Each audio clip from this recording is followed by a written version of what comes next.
ती घातक आहे। या घातकीच्या आपलं हे जे आंदोलन आहे ही आत्ताशी कुठे सुरुवात झालेली आहे। प्रशासन सुद्धा तुमची परीक्षा घेत असणार, शासन सुद्धा तुमची परीक्षा घेत असणार। मला ह्या मंचावरून सगळ्या आमच्या नेत्यांना आणि तुम्हाला सगळ्यांना विनंती करायची आहे की आपण येणाऱ्या काळामध्ये जी काय परिस्थिती बदलेल त्या पद्धतीनं प्रखर संघर्ष करण्याचा निर्णय घेतला पाहिजे। मग कधी बेमुदत संप करायची जरी वेळ आली तरी ते आपण केलं पाहिजे। कारण आज महापालिकेत सफाई खात्यामध्ये 31,000 कर्मचारी आहे। आज जर त्याचंच कंबर मोडून टाकलं तर महापालिकेमध्ये उद्या हॉस्पिटलचा भाग वेगळ्या बाजूला आलाय, पाणी खातं आहे, रोड आहे, रिपेड आहे, वेगवेगळे खाते आहे। आमचा क्लेरिकल कर्मचारी म्हणत असेल मला काय प्रॉब्लेम नाही, आज आपल्याला पाठिंबा द्यायला इथे आलेले आहेत काही कामगार कर्मचारी अधिकारी वेगवेगळ्या डिपार्टमेंटची मंडळी आलेले आहेत। पण जर ते खाताच राहिलं नाही तर मग क्लार्क कशाला राहणार, अधिकारी कशाला राहणार। त्यामुळं आपण जे काय पत्रक काढलं होतं ही लढलंच नाही म्हणून मी कामावर गेलो असं होईल। कारण आपण ही आंदोलन चांगल्या पद्धतीनं करूया। मला आपण शांतपणे ऐकून घेतलं त्याबद्दल मी तुमचा आभार व्यक्त करतो आणि इथे सांगतो सगळ्यांना धन्यवाद। धन्यवाद बने साहेब। आता आपले नेते तुम्ही बघितलं असाल थोडक्यात बसतात, कारण सकाळी तुम्ही आलेले आहात, लवकरही घरी जायचे, ड्युटी करून आलेले आहेत। मी आता संजय बापेरकर उपाध्यक्ष कामगार सेनेचे त्यांना विनंती करेन की आपण थोडक्यात आपलं मनोगत व्यक्त करावं। महाराष्ट्राचे आराध्य दैवत छत्रपती शिवाजी महाराज, भारतरत्न डॉक्टर बाबासाहेब आंबेडकर, मनपा कामगार संघटना समर्थी संघर्ष समितीचे मान्यवर नेते आणि विभागातून आलेले, रुग्णालयातून आलेले माझ्या लढवय कामगार बंधू आणि भगिनींनो, खरं तर संघर्ष हा महानगरपालिकेसाठी नवा नाही। महापालिकेतील कर्मचारी वर्षानुवर्ष संघर्ष करत आलेला आहे। साठी आपण सर्वजण या ठिकाणी आलेले आहात। बंधू आणि भगिनींनो, आपण मुंबई महानगरपालिकेची इमाने इतबारे सेवा करतो आणि आपली जी काही गारणी असतात, आपले जे प्रश्न, मित्रांनो साधारणपणे 8,000 मोटर कामगार आणि 3,500 ते 4,000 परिवहन खात्याचे कामगार आणि साधारणपणे 5,500 कंत्राटी कामगार यांच्या नोकऱ्या धोक्यात आलेल्या आहेत। आणि या जर नोकऱ्या वाचवायच्या असतील तर आपल्याला एक खाजगीकरण हे हद्दपार करावं लागेल। आणि हा जेव्हा विषय लक्षात आला तेव्हा आपापले झेंडे पावटे बाजूला ठेवून महापालिकेतील 6 बलाढ्य युनियन या ठिकाणी एकत्र संघर्ष समितीच्या आंदोलनाला महानगरपालिकेतील सर्वच युनियनने पाठिंबा दिलेला आहे। आणि म्हणून या आंदोलनामध्ये कुठल्याही प्रकारे कोणतीही कामगार संघटना बाजूला राहणार नाही। सर्व संघटना खांद्याला खांदा देऊन आपल्या अस्तित्वाच्या लढाईला या ठिकाणी सुरुवात केलेली आहे आणि त्याचा एक विजयी मेळावा म्हणून याच ठिकाणी आपण घेणार आहोत। मित्रांनो, मालक झारजीमा भाजपा सरकार नेशन डिफाईनवर याच्यामध्ये त्यांनी असं सांगितलंय की जर तुम्हाला 80% लोकांवर जर राज्य करायचं असेल तर 20% लोकांनी हे ठरवलं पाहिजे की या 80% लोकांना त्यांच्या रोजगारापासून दूर केलं पाहिजे। आणि मग हा 80% लोक, या 80% जनता ही आपल्या पोटा पाण्याच्या प्रश्नासाठी लढत राहील आणि आपल्याला प्रश्न विचारणार नाही आणि मग वर्षानुवर्ष आपल्याला यांच्यावर राज्य करतायत। आणि म्हणून मित्रांनो, आपण सर्वांनी आपली एकजूट कायम ठेवली पाहिजे। समन्वय समितीच्या संघर्ष समितीच्या माध्यमातून जे या ठिकाणी आदेश येईल, जे या ठिकाणी आपल्याला आदेश मिळेल त्याचं तंतोतंत पालन करून आपण संघर्षामध्ये सर्वांनी सामील व्हावं असं मी या ठिकाणी आवाहन करतो। धन्यवाद। जय भीम, जय महाराष्ट्र। धन्यवाद। आणि भगिनींनो, खरं म्हणजे पहिल्यांदा या देशामध्ये शेतकऱ्यांचा, शेतमजुरांचा, ज्या कामगार नेत्यांनी या कामगारांसाठी आपली उभी हयात त्या ठिकाणी खर्ची केली त्या सर्व कामगार नेत्यांना अभिवादन करून भारताच्या संविधानामध्ये आणि भारताचे कायदे मंत्री, मजूर मंत्री झाल्यानंतर महिलांना गरोदरपणातली 6 महिन्याची हृदय कामगारांचे सगळे हक्क मिळवून देण्याचं काम ज्या महामानवानं केलं त्या भारतीय राज्यघटने मी आपल्याशी 2 शब्द बोलणार आहे. या देशाच्या इतिहासामध्ये अनेक राजे झाले. छत्रपती शिवाजी महाराज झाले, शाहू महाराज झाले, संभाजी महाराज आहे. त्या 52 नंबरचा कोड आहे. शशांकरावजी बने साहेबजी, बाबा कदमजी, जावकर साहेबजी, राठोडजी, आपले आमचे कॉम्रेड, या ठिकाणी विलेज राणेजी, ज्या दिवशी हा 25 वर्षापूर्वी महानगरपालिकेच्या आयुक्ताने मला 52 नंबरचा कोड दिला आणि मी फार खुश झालो. आपण सगळ्यांनी पाहिलेलं आहे. आता IPL झालेली आहे. या IPL मध्ये सुद्धा एक जाहिरात येत होती, रम्मी खेळा, रम्मी खेळा, रम्मी खेळा, 3 कोटीचं बक्षीस मिळवा. तेव्हा या महानगरपालिकेच्या कामगारात आणि विशेषतः पुरुष वर्गामध्ये असा एक माणूस नाही की ज्याने 52 पत्त्याच्या खेळाला हात लावला आणि म्हणून तो 52 पत्त्याचा खेळ खेळतो. अशा माणसाला माझा 52 नंबर अगदी कायम लक्षात राहू शकतो असा तो नंबर मिळाला आणि मी स्वतःला धन्यता मानली. तेव्हा या युनियनच्या वतीनं या ठिकाणी तुम्हाला सगळ्यांना एकच विनंती करतो. मी 11 तारखेच्या मेळाव्यात देखील सांगितलेलं आहे, हा मेळावा युनियनचा नाही, हे आंदोलन नेत्यांचं नाही. मी तुम्हाला पुन्हा एकदा विनंती करतो, हा आपल्या हक्काचा आणि आपल्या या ठिकाणी अस्तित्वाच्या लढ्याचा कामगारांचा लढा आहे. 1918 मध्ये जॅक डंकन नावाचा या ठिकाणी विचार आला आणि त्याच्यामध्ये खाजगीकरणाचा पहिला प्रयोग आला. तो या देशामध्ये 2009 मध्ये आपल्याकडे कायम झाला. तेव्हा हा आयुक्त काय म्हणतो आणि अतिरिक्त आयुक्त काय म्हणतो याही पेक्षा तुम्हाला सांगतो, या देशामधल्या तळागाळातल्या कामगाराला या देशाच्या हक्कामधला हिश्शामधला वाटा मिळाला पाहिजे आणि सूर्यास्ताला जाणे अगोदर एकही माणूस या स्वातंत्र्यामध्ये उपाशी पोटी राहता कामा नये याची भ्रांत असणाऱ्या महामानव डॉक्टर बाबासाहेब आंबेडकरांनी तुम्हाला आणि मला जे अधिकार दिलेले आहे ते अधिकार आता काढून घेण्याचं काम सुरू झालेलं आहे. तेव्हा युनियनपेक्षा मी तुम्हाला सगळ्यांना विनंती करतो, आजपासून तुम्ही सर्वांनी कार्यकर्ते बना, नेते बना. आज जे कोणी या मोर्चामध्ये आले नाही त्यांच्यापर्यंत पोहोचा आणि या सगळ्यांना सांगा, या देशामधलं हे खाजगीकरणाचं भूत थांबवायचं असेल तर या मुंबईच्या सफाई कामगारासहित मोटर लोडरचा कामगार आणि आता आमचे बंधू मिलिंद राणे म्हणतात कंत्राटी या देशामधून कंत्राटीकडे हटलं पाहिजे, ठेकेदारी गेली पाहिजे, यासाठी आम्हाला उतरा अशी तुम्हाला सगळ्यांना विनंती करतो. तुम्ही सगळे आलात, तुमचे आभार मानतो आणि एका माणसाचा देखील आभार मानायचे आहे मला. आमच्या बने साहेब आणि कविशकरांनी परवा आमच्या चर्चेमध्ये पत्रकार परिषद काल झाली, त्याचे म्हणाले दुपारपाळीच्या मोटर रोडरचं करायचं काय. वामनराव म्हणाले आम्ही सगळ्यांना सांगून टाकलंय, काम न करता तुम्ही मोर्चाला आलाच पाहिजे, तसे तुम्ही मोर्चाला आलात त्याबद्दल तुमचे मनपूर्वक आभार मानतो.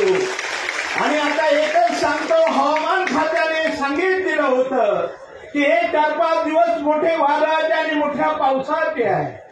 परंतु काल जेव्हा मुंबईमध्ये, महाराष्ट्रामध्ये, कोकणामध्ये धो पाऊस जेव्हा बरसत होता तेव्हा मला सुद्धा चिंता वाटली होती.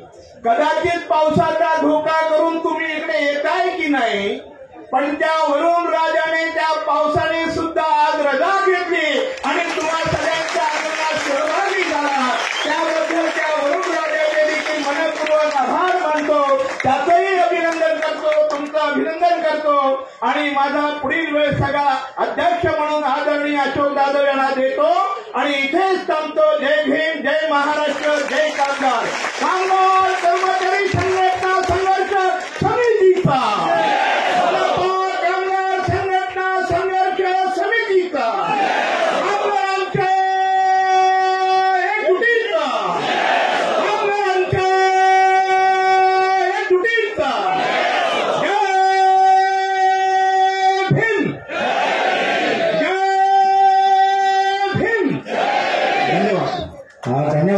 जाधव साहेब. त्या आपल्या हातावरती तुळशीपत्र ठेवून आल्यात हे म्हटलं तर कुठं वायवं ठरणार नाही. त्याचं कारण असं आहे, त्या महानगरपालिकेच्या प्रशासनाला जर जाग आणायची असेल तर आपल्याला हे तुळशीपत्र हातावर घेऊन त्यांच्या स्वाहा केल्याशिवाय आपण राहणार नाही. ही खऱ्या अर्थाने ही आजची ताकद आहे.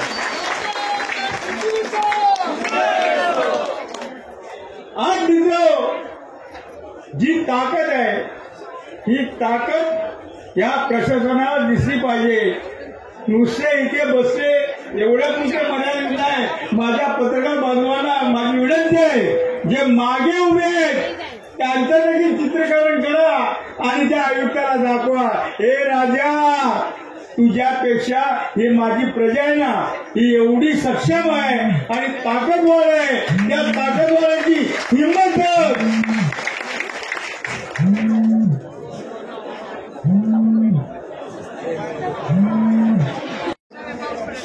महानगरपालिकेमध्ये होऊ असलेल्या निधी खाजगीकरण उद्या संपाची हाक जर आमच्या नेत्या मंडळींनी तुम्हाला दिली तर तुम्ही तयारी आहे ना तुमची? मागे हटणार नाही ना? यासाठी मित्र, आपल्याला ही अतिशक्तीची लढाई आपल्याला लढणी आणि लढवावी लागेल. त्यासाठी तुमची साथ असणं अत्यंत गरजेचं आहे असं मी मानतो. अनेक ठिकाणी तुम्ही आता मगाशी तेच रिपीट करायचं आणि तेच बोलायचं, त्याला काय अर्थ नाही. मला एकच सांगायचं आहे की आजच्या घडीला त्यांच्या डोक्यामध्ये जी छुपी कल्पना आहे ती आम्ही परिवहन खातं आणि सफाई खातं जर आपण ह्या गोष्टीमध्ये आपण त्याचं हे करायला सुरुवात केली तर बाकीची खाती आपण हे का करत नाही? याला ठोकत का नाही? हे जे करतायत ना त्यांना आपण ठोकत का नाही? या लोकांना आपण जर नाही त्यांची जागा दाखवून दिली तर हे आपल्या डोक्यावर बसतील आणि आपल्या डोक्यावर बसल्यानंतर आपल्याला त्रास देण्याचं हे काम निश्चितपणाने करतील. मी पहिला आपण पाहिलं असेल की बांद्रामध्ये त्या ह्याच्यामध्ये आणि परेलच्या नाक्यावरती जो एक डॉक्टर आपला त्या पाण्यात बुडून हे केला, त्याचं काम कोणी केलं असेल आणि त्याला शोधलं कोणी असेल तर आपल्याच कामगारांनी. दुसरा कोण होता का? कॉन्ट्रॅक्टरला काय माहिती असेल आणि कॉन्ट्रॅक्टमध्ये काम करणाऱ्या लोकांना काय त्याची कल्पना असेल? नाही ना. मग करणारं कोण? आज सफाई खात्यामध्ये कचरा संकलन आणि कचऱ्याचा विल्हेवाट करण्याचं काम हा आपला सफाईचा कामगारच करू शकतो, बाकी कोणी नाही. हे असं शेषराव राठोड, त्याच्यानंतर शशांकराव ही सगळी मंडळी या ठिकाणी डिक्लेअर करतील.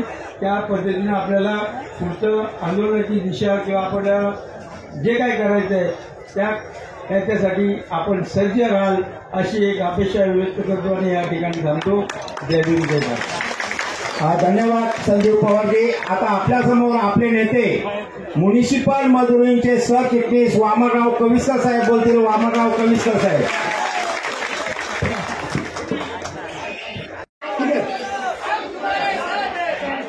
आजच्या या मोर्चाचे सन्माननीय अध्यक्ष जाधव साहेब,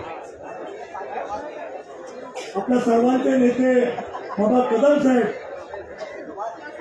शशांकराव साहेब, मी रामले साहेब, सत्यवान गावकर साहेब, बने साहेब, प्रकाश पवार साहेब आणि जाधव साहेब आणि रमेश भुपेकर साहेब, ठीक आहे, बाकी सर्व नेते मंडळी, आणि आपण एका लढाईची तयारी करून आज बरं वाटलं. एकतर बऱ्याच दिवसाने हा विशाल मोर्चा आपण या ठिकाणी आज आणलेला आहे. परवा आपला एक मेळावा झाला शिवाजी मंदिर नाट्यगृह दादरला. त्या हॉलची कॅपॅसिटी होती 800 लोकांची, पण त्या ठिकाणी जवळजवळ 100 लोक 1500 लोक आले होते.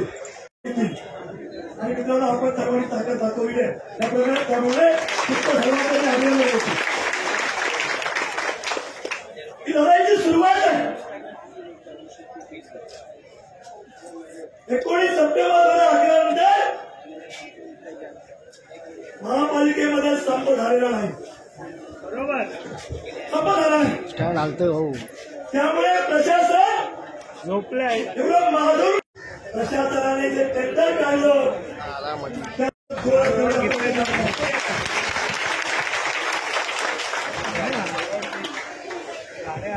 आणि आज या ठिकाणी आपल्याला आदेश द्यायचा आहे. आणि उद्यापासून जो आदेश आपल्याला मिळेल ते मुदत बंद झालेल. कारण ह्या सरकारला राज्य सरकार असेल केंद्र सरकार असेल किंवा आपल्या महापालिकेचं सरकार असेल किंवा कसं असेल त्या सरकारला कामामुळे काही पडलं नाहीये. जोपर्यंत आपण लढत नाही आपण ताकद दाखवत नाही आपण केलं होतं. आणि ती वेळ आता आलेली आहे. ती आलेली आहे.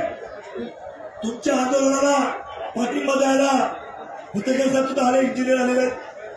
आमच्या नर्सिंगच्या इंजिनियर आपल्या रंजना प्लान क्रिस्टिना मॅडम आलेले आहेत. बाकी सगळे रंजना मॅडम सुद्धा आलेले आहेत. सगळे आलेले. फक्त तुम्ही लढायला पाहिजे. कारण ही लढाई फक्त परमनंट कामगारांची नाहीये. परमनंट कामगारांच्या नोकऱ्या टिकणार की नाही आपल्या पीटीकेस राहणार की नाही. त्याचबरोबर या मुंबई महापालिकेमध्ये जो 15,000 कंत्राटी कामगार काम करतोय गेल्या 15 वर्षापासून काम करतोय त्याला तर महापालिका सेवेत कायम करायला पाहिजे. हीच तर मागणी आपली विचारली.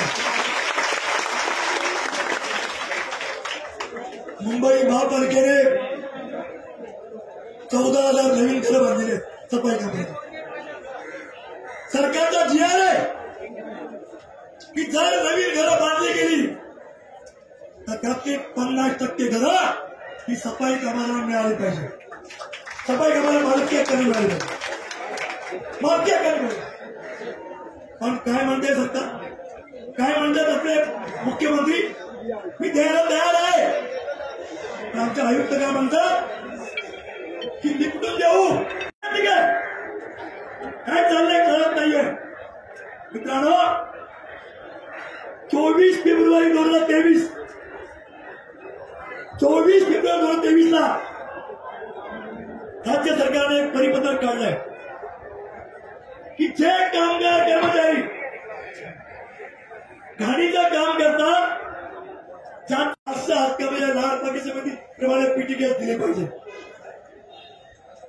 सरकारने तयार काढला. काही लोक कोर्टात गेले होते. आपण कोर्टात सुद्धा केस जिंकलो.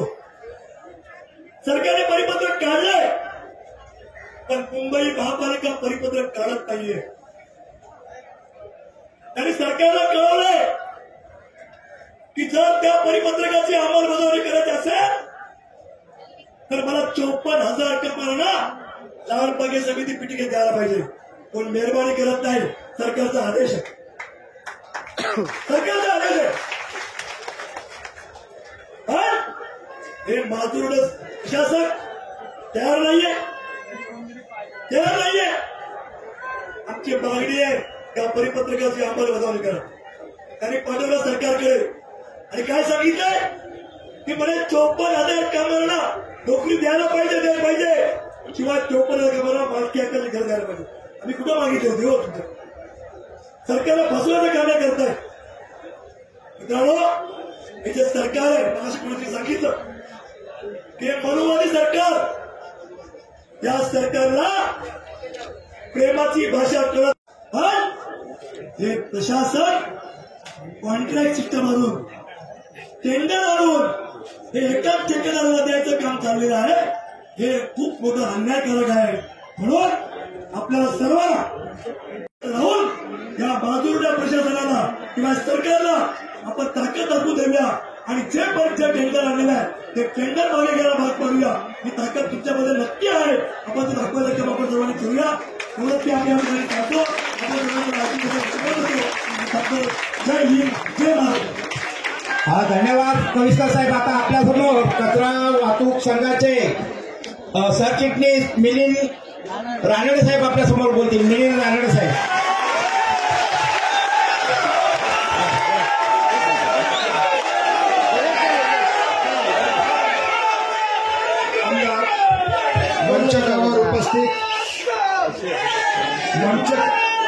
मंचकावर उपस्थित कृती समितीचे सर्व नेते आणि बंधू आणि भगिनींनो, पहलगामला हल्ला झाला, आर्मीने त्याचा बदला घेतला, देशाला आर्मीने जिंकून दाखवलं. ही जी समोर आहे ही या मुंबईला जिवंत ठेवणारी आर्मी आहे. या आर्मीशी पंगा घेऊ नका, भारी पडेल. ही आर्मी झाडू पाटी खाली ठेवली तर 10व्या दिवशी करोनापेक्षा महाभयंकर परिस्थिती येईल. कोणी वाचवणार नसेल.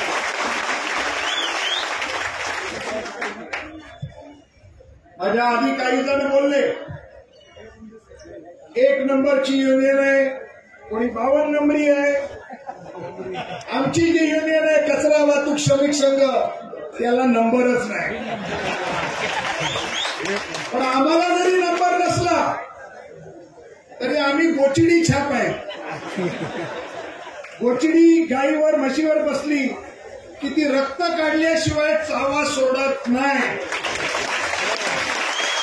आम्ही या बीएमसीला डसलो. बीएमसीला प्रशासनाला डसलो. 1970 इतके दिवस आम्ही त्याला तुम्ही म्हणता ना कोर्ट लेबर, ते या युनियनमुळे परमनंट झाले. आज इतके दिवस आम्ही एकटे लढत होतो, पण आज आम्ही एकटे नाही. ज्यांना नंबर आहे अशा 5 युनियन्सच्या बरोबर आम्ही साथीने उभे आहोत. आणि म्हणून यावेळेचा जो झगडा असेल तो आजपर्यंत पालिकेने सुद्धा बघितलेला नाही. पालिकेमध्ये परमनंट कामगार लढायचे तेव्हा कंत्राटी कामगार काम करत असायचे, तेव्हा कंत्राटी कामगार लढायचे तेव्हा परमनंट कामगार लढायचे. मी काम करायचे. मी कंत्राटी कामगारांना विचारू इच्छितो, या वेळेला कंत्राटी आणि कायम कामगार एक मताने आणि एकजुटीने लढणार का? या पद्धतीने आपण आता जाणार आहोत. आज चर्चेला गेल्यानंतर IAS चा फुल फॉर्म असतो इंडियन ऍडमिनिस्ट्रेटिव्ह सर्व्हिस. पण हा कागदावरचा आहे. त्यांच्या खिशामध्ये IASचे अजून सुद्धा फुल फॉर्म असतात. त्यातला एक आय एम सुपिरियर हा असतो. आज तिथे गेल्या गेल्या त्याचा परिचय त्यांनी देण्याचा प्रयत्न केला. त्या कॉन्फरन्स हॉलमध्ये न बोलवता त्यांच्या रूममध्ये बोलवलं. खुर्च्या 3च. कोणीतरी म्हणलं अजून खुर्च्या काय गरज आहे, नुसतं निवेदन तर स्वीकारायचंय, खुर्च्या कशा लावल्यात, आपल्याला थोडीच मिटिंग करायची. मग कविस्कर साहेबांनी सांगितलं की आम्ही मिटिंग करण्याकरता आलो, काही सिरियस प्रश्न चर्चा करण्याकरता आलोय. मग म्हणायला लागलं की द्या एक फोटो द्या, फोटोग्राफरला बोलवा. ते फोटोचंही सेक्शन झालं. त्याच्यानंतर सगळ्या युनियन्सचे पुढारी तिथे बसले आणि त्यांना चर्चा करायला भाग पडलेले आज आपण. पण तरी सुद्धा त्यांना बहुतेक इथला फोटो अजून गेलेला नाहीये एकजुटीचा. रिपोर्ट गेलेला पुरा दिसत नाही. तेव्हा ते म्हणायला लागले की आम्ही चांगलं करतोय, तर आम्ही चांगलं करतोय तर त्याला तुम्ही सहकार्य केलं पाहिजे. आपल्या प्रतिनिधी मंडळाने सांगितलं की तुम्ही आमच्या बरोबर चर्चा केली नाही. मला तर सांगितलं की एएमसी डीएमसीनी चर्चा केली, तेव्हा आपल्या प्रतिनिधी मंडळात सांगितलं चर्चा नाही केली, तुम्हाला काय करायचंय त्याचा निर्णय सांगितला. याला चर्चा म्हणतात का?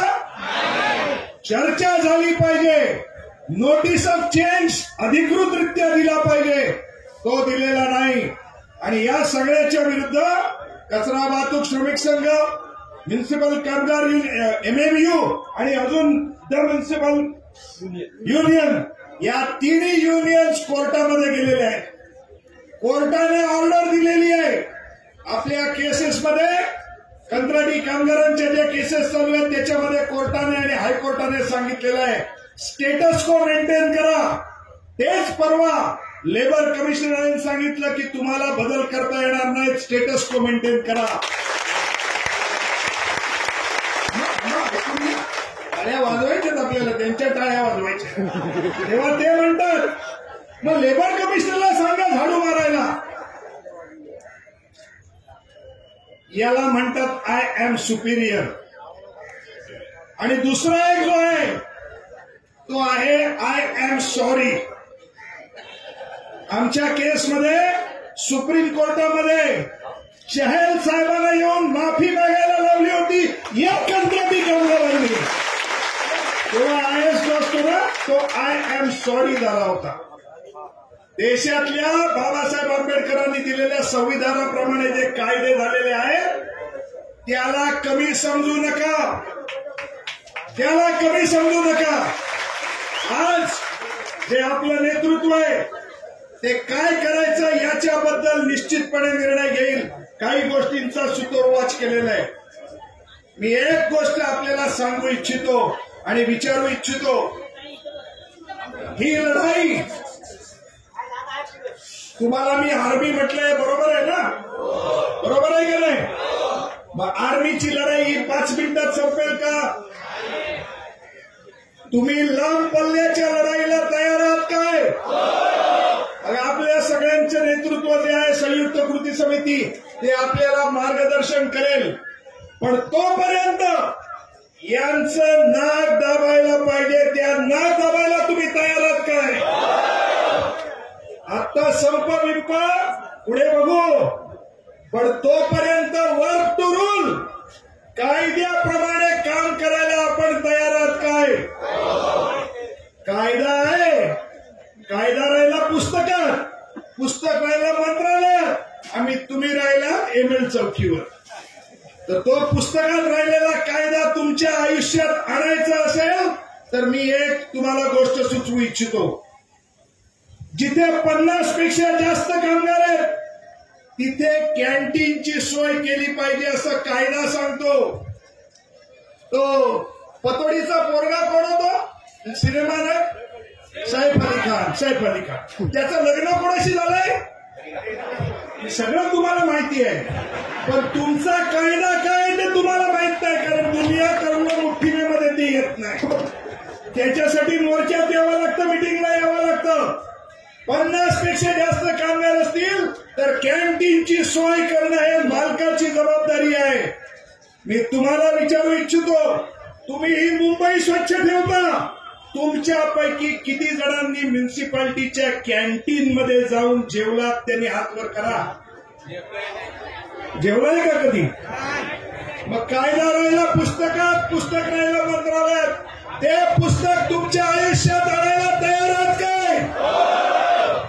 परमनंट कामगारांना विचारू इच्छितो, कारण MLच्या बाबतीत या सगळ्यांना असं वाटतं कुठे काम आहे, कुठे काम आहे. 2-3 तास काम करतात तरी जातात. मागे शरदरावांनी सुद्धा असंच म्हटलं गेलं होतं 2 तास काम करतात, तेव्हा 2 तास काम करून दाखवलं होतं. आणि काय नाकबंदी होते, नाकबंदी. तर आपण कॅन्टीन मध्ये जेवायचा आपला अधिकार आहे का नाहीये? मला ऐकायला आहे का नाहीये? तो आजपर्यंत आपण बजावलेला नाहीये, बरोबर? मग आपण ठरवू तेव्हा पुढच्या 2-4 दिवसामध्ये कॅन्टीनचा अधिकार या सफाई कामगारांना मिळाला पाहिजे का नाही पाहिजे? 6:30 वाजता ड्युटी सुरू होते. जेवणाची सुट्टी कायद्याप्रमाणे 4 तासात, 10:30 वाजता जेवणाची सुट्टी होणार. मग तेव्हा पहिला फेरा झाला का नाही झाला याच्याशी आपला संबंध संबंध 10:30 जेवायला जाण्यामध्ये आपण काही गुन्हा करतो का? कुठला कायदा आपण तोडतो का? उलट इतके दिवस जो कायदा आपल्याला माहित नव्हता त्याची अंमलबजावणी करतो. पोलीस आले, समजा अंधेरी वॉर्ड आहे, 400-500 सफाई कामगार आहेत, कंत्राटी आणि मिळून 500 कामगार जर काही गेले तर अंधेरीच्या वॉर्ड मधलं कॅन्टीन आहे, प्रचंड मोठं कॅन्टीन आहे, एका वेळेला 24 लोक बसू शकतात, एवढं मोठं आहे. 500 लोकांना जेवायचं झालं, पहिल्या फेर शिफ्ट मधल्या 500 लोकांना जेवायचं झालं तर रात्रीचे 12 वाजतील. तोपर्यंत सेकंड शिफ्टची जेवायची वेळ होईल. तोपर्यंत तयार आहात काय? मग ती तयारी दाखवूया आणि यांना दाखवून देऊया की कंत्राटी कामगार सफाई पण नोकरी जाणार आहे. आणि जेव्हा नोकरी जाणार असेल तेव्हा लढाई अतितटीची होते. या लढाईला तुम्ही तयार आहात काय? आपलं नेतृत्व ज्या दिवशी सांगेल त्या दिवशी चलो कॅन्टीन मंजूर आहे. जेवणासाठी चलो कॅन्टीन, बोला ना, चलो कॅन्टीन, चलो कॅन्टीन. मला तर बोलू द्या. जेवायला 10:30 वाजता चलो कॅन्टीन. आता समोर आपले सर्वांचे नेते मुंबई महानगरपालिकेच्या मनपा ची संघटना होऊ द्यायचं का त्याला मस्त.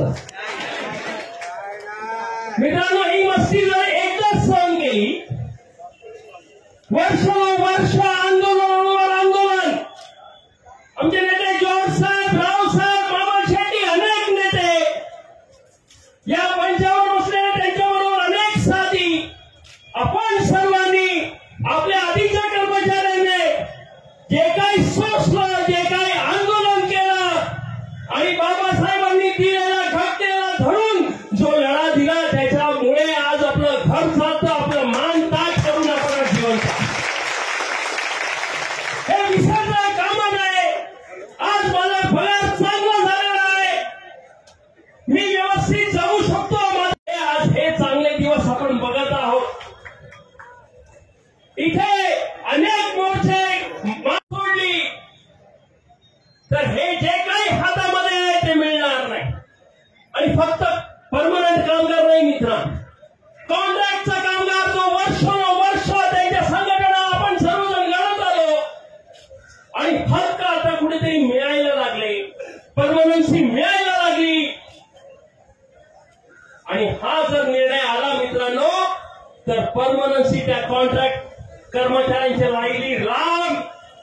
या नवीन येणाऱ्या वेट लिस्टच्या कॉन्ट्रॅक्ट मध्ये एकही कर्मचाऱ्याला जेव्हा भेटतो त्यावेळेला आपण शक्यतो काय बोलतो, कसा आहे, दुपारची वेळ झाली, डब्यात काय. आजपासून मित्रांनो फक्त एकच बोलायचं आहे.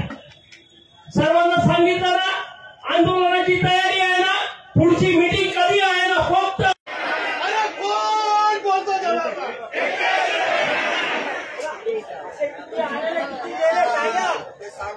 ठीक आहे, शांत जरा शांत.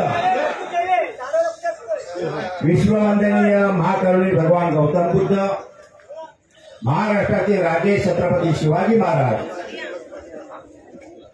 भारत या सर्वांना अभिवादन करून आज संघर्ष समितीचे नेते सन्माननीय बाबा कदम साहेब, शशांक राव साहेब, कमिशनर साहेब, राठोड साहेब, या ठिकाणी प्रकाश जाधव साहेब, विनीत राणे साहेब, भले साहेब आणि इतर सर्व नेते मंडळी, संघर्ष समितीमध्ये असलेले सर्व नेते मंडळी आणि त्याचप्रमाणे होते, त्याला बोलायला आम्ही 2 मिनिटं देणार होतो, परंतु ते कामानिमित्त बाहेर गेले.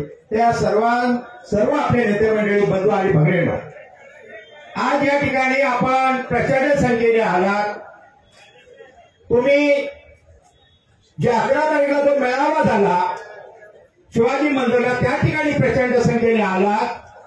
त्याच वेळी नेते मंडळाला समजून आलं की जो 17चा मोर्चा आहे त्या ठिकाणी सर्व कामगार आपल्या नोकऱ्या वाचवण्यासाठी प्रचंड संख्येने येतील आणि ते तुम्ही खरं करून दाखवला त्याबद्दल मी सगळ्यांच्या काही हौस म्हणून करतो. पोटाची खळगी भरण्यासाठी, कुटुंबाला वाचवण्यासाठी, कुटुंबाचं पालन पोषण करण्यासाठी. आता आयुक्त साहेब जे म्हणाले ते सांगणार, तुम्हाला जर गरजच आहे ना कामगारांची, तर या ठिकाणी असलेले सगळे कंत्राटी कामगार सगळ्याला कायम करा, सगळ्यांना करा. तुम्हाला गरज आहे ना. मग कोणीतरी आमदार पुत्र, मंत्री पुत्र त्याला एक कॉन्ट्रॅक्ट घ्यायचे. बाबा तुझ्याकडे एवढे पैसे कुठून आले, आम्ही शोध घेणार. घ्यायचा ना शोध. जे हजारो कोटीचा आता कॉन्ट्रॅक्ट एकटा घेणार, जे पहिले एक एक दोन दोन वर्षात जे कॉन्ट्रॅक्टर होते ते सगळं काढणार त्यांना, आणि कोणीतरी एकटा घेणार. बाबा ही आम्हाला दाखव ना, तुझे छाप काढा कुठं आहे पैशाचा, आम्हाला पण दाखव. आणि आमच्या पोटावर तर त्याच्यामध्ये जर का आमच्या पोटावर लात मारणार असतील तर आम्ही तुझ्या कंबरल्यात लात घालून आणि हाताल्याशिवाय राहणार नाही. मित्रांनो, आम्हाला आमच्यावरती काही बंधन आहे, पण आम्ही ज्या साहेबांच्या तालीमीमध्ये शिकलो, शरदरावच्या तालीमीमध्ये शिकलो, मला या संघटनेमध्ये 43 वर्ष झाली. किती झाली? 43. काहीचा जन्म इथं झाला नसेल, पण आम्ही तत्वानी चालणारे लोक आहोत. या ठिकाणी जे आमचे नेते सर्व या ठिकाणी आहेत, या सर्व नेत्यांनी आम्ही ठरवलं, कामगार त्याची नोकरी टिकली तर संघटना टिकेल, नाही तर कोणाचा झेंडा कोणाचा दांडा, कामगार हा टिकलाच पाहिजे, त्याच्या नोकऱ्या या टिकल्याच पाहिजे.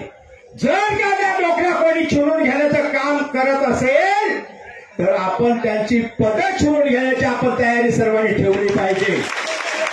कोणीतरी उपटून येऊन सांगणार मी मोठा अधिकारी आहे. अरे बाबा, तुझ्याकडे धनसंपत्ती होती, तुझ्या आई वडिलांकडे होती म्हणून तू मोठा साहेब झालास. दुर्दैवाने आमच्याकडे नाही संपत्ती, म्हणून घाणीचं आम्ही काम करतो. 17 साली ज्यावेळी area base 8 south 8 centre 8 north आणि मुलून 3 वाजला आलं 4 वॉर्डमध्ये आम्ही संप केला. 2 दिवस संप केला सगळ्या ठिकाणी, कारण आम्हाला माहिती होतं की कामगाराच्या नोकऱ्या धोक्यात आहे. 2 दिवस कामाने संप चालवला, पण तिसऱ्या दिवशी आम्ही ज्यावेळी गेलो, अधिकाऱ्यांनी, काही अधिकारी, सगळेच नाही, काही अधिकाऱ्यांनी शेण खाल्लं. म्हणाले तुम्हाला सस्पेंड करतील, तुम्हाला पोलीस पकडून घेऊन जातील. ज्या चौकीवरती सेक्शनमध्ये तुम्हाला नावं दिलेली आहेत त्या चौकीवर तुम्ही हजर राहा. कामगार बितरले, आमचं नाही ऐकलं. पण ज्यावेळी आयुक्तांबरोबर बोलणी केली त्याच्यामध्ये कबूल केलं की आम्ही एकाही कामाला काढणार नाही, त्यांच्या भत्ते आम्ही कमी करणार नाही, काहीच करणार नाही. त्याच्या पिटिकेस असतील, वासाच्या नोकऱ्या असतील त्या आम्ही शाबूत ठेवू. पण ह्या लोकांना आम्ही बोट धरायला दिले, हे आता आमचा हातात पकडला, मान पकडली, हो मान पकडली. मित्रांनो, आम्ही नाही सहन करणार. कत्तलखाना, देवनारचा कत्तलखाना, शेकडो लोक त्या ठिकाणी होते. बनवणार सुरक्षा रक्षक, तू सुरक्षा करायची आणि प्रत्येक हॉस्पिटलला त्या खाटिकांना सुरक्षा रक्षक म्हणून त्यांना पाठवून देण्याचं काम केलं. त्यांना काही माहिती नव्हतं सुरक्षा खातं म्हणजे काय, कशी सेवा करायची, कशी ड्युटी करायची. पण त्याच्या ऑर्डर देताना खाली लिहून ठेवलं की जर हा सेक्युरिटी गार्ड रिटायर झाला त्या जागेवर ती पोस्ट भरायची नाही. आज देवनार कत्तलखान्याचं वाटोळ या लोकांनी करून टाकलं, वाटोळ. आणि आपण आता आपल्या मार्गावरती आहे. जर नाव गेली त्यांची सर्वांची उत्तर नाही, कारण आज साऊथ आज सेंटर आज नॉर्थ आणि 3 वाजता लोकांना कायम करणार कायदा नाही, त्याला सेक्शनला पाठवलं. म्हणजे जिथं सेक्शनमध्ये 1 कामगार होता तिथं 2 पाठवले, पण संख्या कमी होती त्यांची. म्हणजे त्यालाही जर पगार देत आहेत आणि ज्या कंत्राटदाराने त्यांचे कामगार घेऊन आले त्यांनाही देत आहेत, म्हणजे एका कामासाठी दोघांना पगार देतात. ते आज मी आयुक्तांना सांगितलं ही संख्या कमी नाही. 7,500 पेक्षा कायम कामगार आहेत, 7,500 पेक्षा कंत्राटी कामगार आहेत, 15,000च्या नोकऱ्या.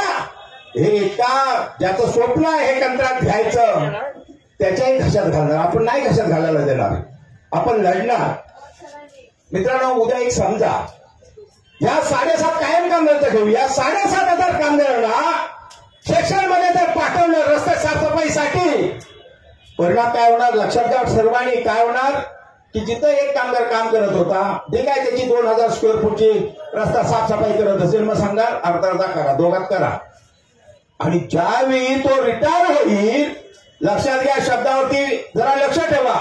ज्यावेळी तो कामगार रिटायर होईल त्यावेळी काय सांगणार पीटीकेसाठी तू आता अर्ज करू नको का जागा कुठे आहे तुला सीधा आम्ही घेतलं तुला सामावून घेतलं तुझ्या मुलासाठी तुझ्या बायकोसाठी तुझ्या सुनेसाठी तुझ्या मुलासाठी नोकरी नाही म्हणजे पर्यायाने पीटीकेस आणि लाड पाहिजे हे संपूर्ण टाकण्याचं षडयंत्र या हरामखोराने रचलेलं आहे. त्याचा आपण निषेध केला पाहिजे. हे चालायला आपण द्यायचं नाही. 3 वर्षापूर्वी लाड पाहिजे औरंगाबाद म्हणजे आताचं संभाजीनगर कोर्टात केस टाकले एकाने पाठवणारे हेच होते पाठीमागचे लोक म्हणजे इथले नव्हे माझ्या मंत्रालयातले. तो कोर्टात गेला आणि कोर्टाला पेर काय केली की लाड पाहिजे कोणाला द्यायची नाही. आता लाड पाहिजे म्हणजे काय तुम्हाला एकालाही त्याचा अनुभव नाही आम्हालाही नाही त्यावेळी जन्मही झाला नव्हता माझा. 50व्या दशकामध्ये ते टॉयलेट नव्हते बैठाचाही होत्या फार वन प्लस वन होत्या एका माळ्याच्या होत्या आणि त्याचा जो संडा जो त्या पब्लिकचा होता नागरिकांचा तो चाळीच्या पाठीमागे जमा व्हायचा आणि तो पहिला आठवड्याने जसं काय असेल त्या टोपलीतून घेऊन जिथं जम करायचा तिथं घेऊन जायचे. सगळं तो महिला जो असायचा तो स्त्री असेल पुरुष अंगावर पडायचा संपूर्ण मागला असायचा आणि त्याच्यातून त्याला टीबी कॅन्सरने कामगार मरत होता. एवढंच त्याचं होतं 29 वर्ष त्याच्यावरती जगत नव्हता सफाई कामगार. आणि त्यावेळी लाड हे कमिशनर होते लेबर कमिशनर आणि पागे हे सभापती होते. त्या दोघांची कमिटी नेमली हे कामगार का अकाली मरतात ह्याला काय त्रास आहे आणि त्याने तो सर्वे केला आणि म्हणाले ह्या कारणाने लोक मरतात. कुठल्या कारणाने तो सगळा महिला अंगावर पडतो त्याच्यात किडे नाका तोंडात जातात कॅन्सरने मरतात टीबीने मरतात. आणि त्या कमिटीने शिफारस केली की हा का दुर्दैवाने कामगार मृत्यू पावला सेवेत असताना तरी त्याला पीटीके द्यावी. तो रिटायर झाला किंवा त्यांनी स्वेच्छानिवृत्ती घेतली तर त्याला लाड पागेप्रमाणे त्याच्या एका वारसाला नोकरी द्यावी. ते आपल्या मुळावर आले म्हणजे लाड पागे समजलं तुम्हाला. 3 कारणाने इतर कारणाने फक्त जर इतर खात्याचा कामगार मृत्यू पावला हॉस्पिटल असेल पाणी खातं असेल गटार असेल तर त्याला अनुकंपा धोरण म्हणतात. अनुकंपा म्हणजे पीटीकेस त्याला म्हणतात ते दिली जाते आणि बाकीच्या तसं त्याला सवलत मिळत नाही रिटायर झाले किंवा व्याज शेती तर हे कोर्टात गेले आणि कोर्टाला सांगितलं की आणि आम्हाला माहिती होतं की जज विचारला प्रश्न की कुठल्या महापालिकेमध्ये नगरपालिकेमध्ये अजून डोक्यावरून महिला घेऊन जात आहे. आमचे वामनराव कविस्कर पासून आम्ही सगळे एकत्र बसलो मग आता त्या ठिकाणी आपण हरणार केस का तर कोणी जरी सांगितलं का ते नाही कुठंच महिला घेऊन जात नाही म्हणजे तिघाला ते म्हणाले होतं ना लाड पागे देणार कुठला वाल्मिकी मेहतर आणि रुकी समाज बाकी मग बौद्ध नाही मेघवाल नाही चर्मकार बांधव नाही माकल नाही ढोर नाही 59 जातीला नाही म्हणाले. आम्ही 27 वकिलांची फौज उभी केली आणि तुम्हाला माहिती आहे भोईवाड्यामध्ये आपण त्यांचा सत्कारही केला आणि जे राहिले होते पण ओबीसी मुस्लिम किंवा एनटीव्हीचे तो 8 जानेवारीला आपल्या बाजूने निर्णय लागला. मित्रांनो मी सांगेन या सगळ्या नेत्या मंडळीने लाड पागे वाचवण्याचं काम केलं आणि तुमच्या लोकांना शाबीत ठेवल्या.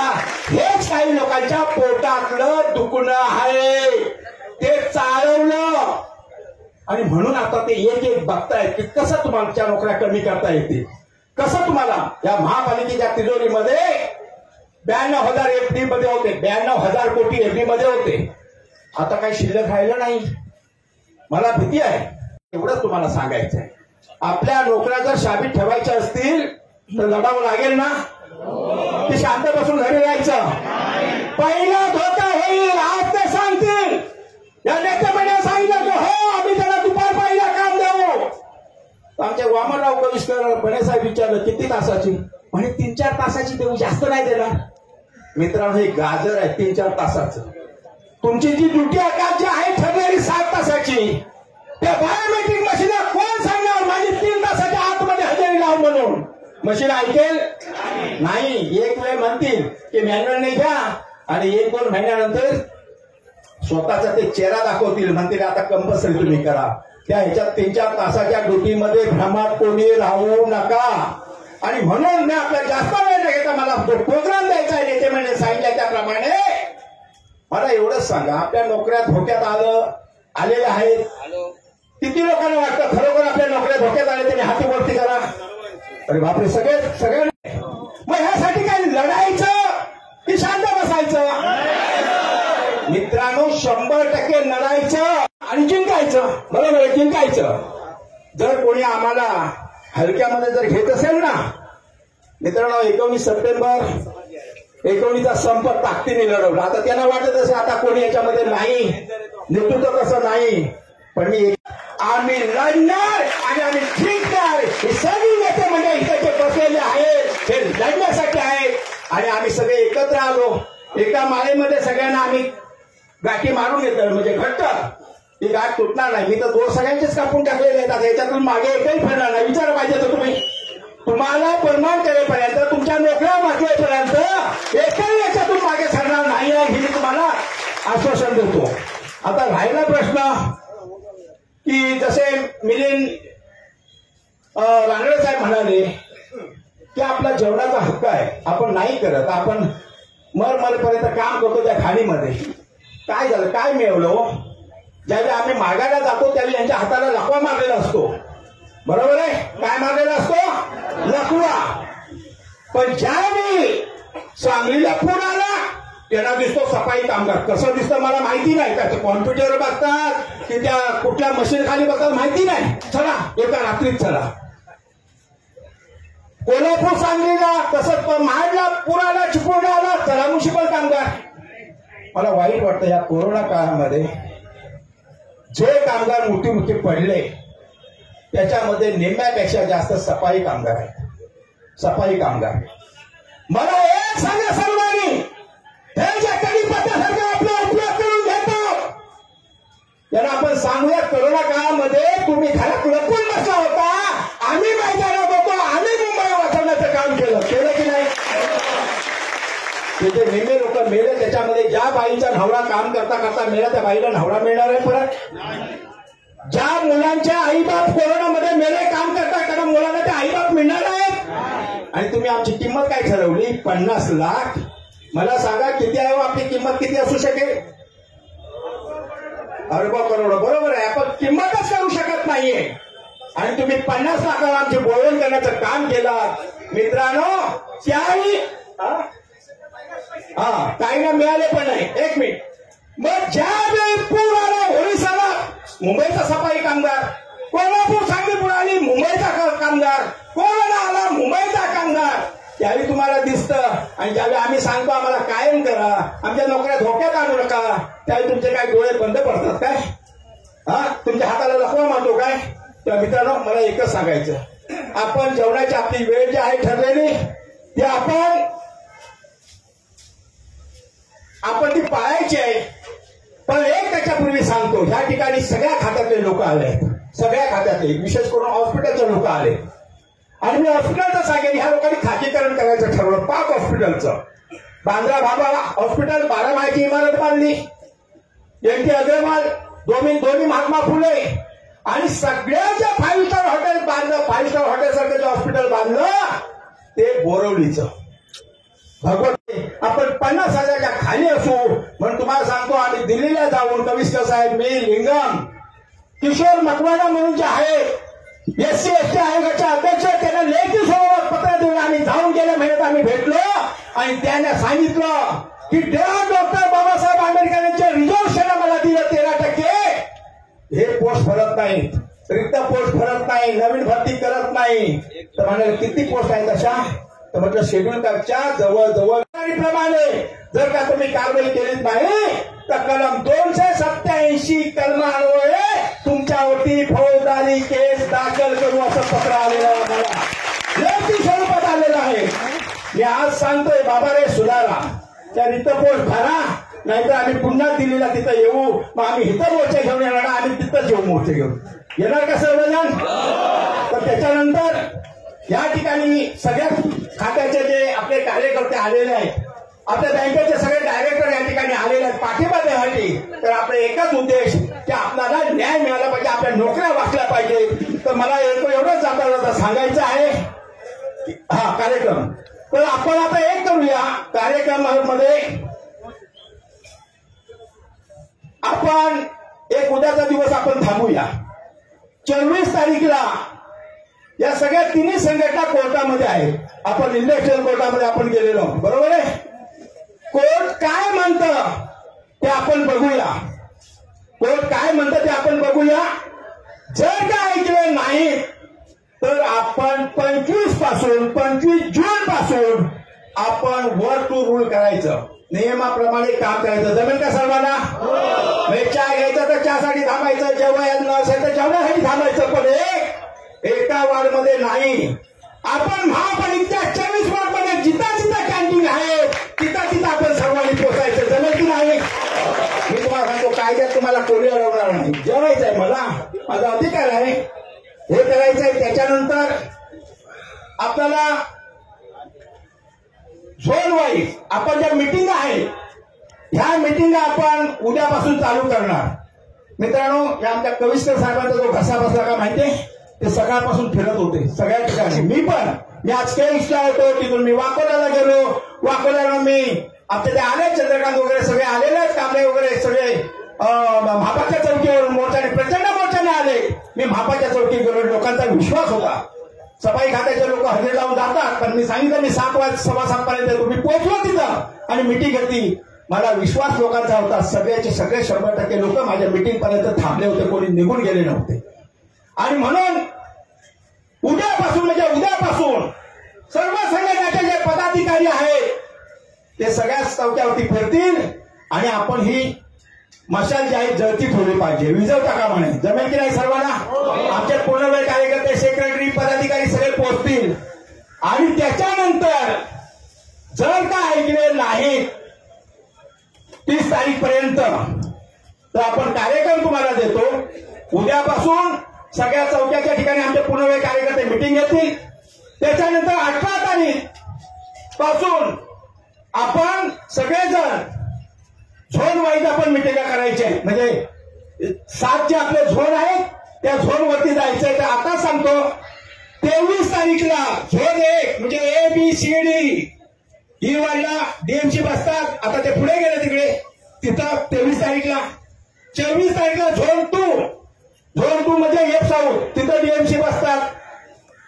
25 तारीखला झोन 3 म्हणजे एच ईस्ट, एच वेस्ट, के ईस्ट. 27 तारीखला 24 तारीखला झोन 4 म्हणजे पी साऊथ, पी नॉर्थ आणि के वेस्ट. 27 तारीखला झोन 5 म्हणजे गोवंडी वगैरे, कुर्ला वगैरे तो भाग. 28 तारीखला झोन 6 म्हणजे घाटकोपर, येरवाड. आणि शेवटच्या 30 तारीखला आपण झोन 7 ला आपण. कारण असं आहे, आपली जर ताकद दाखवली नाही तर आपल्याला कोणी विचारणार नाही. म्हणून सर्व खात्याच्या लोकांनी या झोनवर आम्ही लेखी स्वरूपात देणार, कुठं कुठं झोन वाईज मोर्चा आहेत ते, आणि तिथं आपण हंगामा करायचा. जमेल की नाही तुम्हाला? आणि जर का 30 तारीखपर्यंत जर आपले ऐकले नाही तर शेवटचा मुद्दा हा दुपारी 2 वाजता, सगळ्या झोनला दुपारी 2 वाजता, कारण 150 झोनमध्ये यायची. आणि शेवटचा मुद्दा, तुमचा जास्त वेळ घेणार नाही, शेवटचा मुद्दा, जर आपल्या नोकऱ्या हे धोक्यात आणत असतील, जर ही कॉन्ट्रॅक्ट सिस्टम आणत असतील, आता जे 10-15 वर्षापासून कंत्राटी कामगार ह्या आमच्या महिला भगिनी आहेत की त्यांना आज खरं म्हणजे पेन्शन घेऊन घरी बसायला पाहिजे होतं, त्या लढतायत पोटासाठी. ते बघा ते वयस्कर आमच्या आहेत त्या ठिकाणी कार्यकर्ते, खरं म्हणजे त्यांनी घरी बसायला पाहिजे होतं पेन्शन खायला. आपल्या कायमचा जो प्रश्न नाही तर पेन्शन कुठली? आणि म्हणून जर का 30 तारीखपर्यंत महापालिका प्रशासनाने ऐकलं नाही तर मग 1 जुलैला ज्या दिवशी टेंडर उघडेल त्या दिवशी आपण आर्या करायचा ना. आर्या म्हणजे पुढे मी सांगत नाही काय करायचं, कारण कायद्याच्या कक्षात नको, पण आपण आर्या करायचा म्हणजे करायचाच. हल्ला बोल नाहीये. तर ते आपण करायचं आहे. म्हणजे काय, आपल्या नोकऱ्या वाचवण्यासाठी आर्य करायचं म्हणजे काय करायचं, फक्त नाश्ता करायचा, चहा करायचा आणि आहे त्या ठिकाणी त्याला आर्य म्हणतो आपण, कळलं. तर आपण ते करायचं. तर मित्रांनो, मी आपला जास्त वेळ न घेता मी तुम्हाला कार्यक्रम दिलेला आहे. त्याप्रमाणे 18 तारीखपासून 30 तारीखपर्यंत प्रत्येक वार्डमध्ये मिटिंगा होतील, प्रत्येक चौकीवरती मिटिंगा होतील. आणि जर का ऐकले नाहीत तर आपल्या नोकऱ्या वाचवण्यासाठी, खाजगीकरण रोखण्यासाठी, मध्ये हॉस्पिटलचं असेल, इतर डिपार्टमेंटचं असेल, 1 तारीखपासून आपण आर्य करायचं. आपण शांतपणे ऐकून घेतल्याबद्दल सर्वांना धन्यवाद. जय हिंद. बरं मित्रांनो, तुम्ही एक मिनिट, आजचं टेंडर जे होतं ते पुढे गेल्यामुळे आपण उद्यापासून आंदोलन करणार नाही आहोत, पण मीटिंग वगैरे करणार आहोत. तर आपण सर्वांनी शांतपणे ऐकून घेतल्याबद्दल सर्वांना धन्यवाद. जय हिंद, जय भीम, जय महाराष्ट्र, जय संत रविदास. सगळ्यांनी राष्ट्रगीतासाठी उभं राहायचं आहे. जरा 2 मिनिटं. एकजुटीचा हमसे जो टकराएगा, हमसे जो टकराएगा, प्रशासन की दादागिरी, प्रशासन की तानाशाही, हमसे राष्ट्रगीतासाठी सगळ्यांनी उभं राहायचं आहे. जनगण मन अधिनायक जय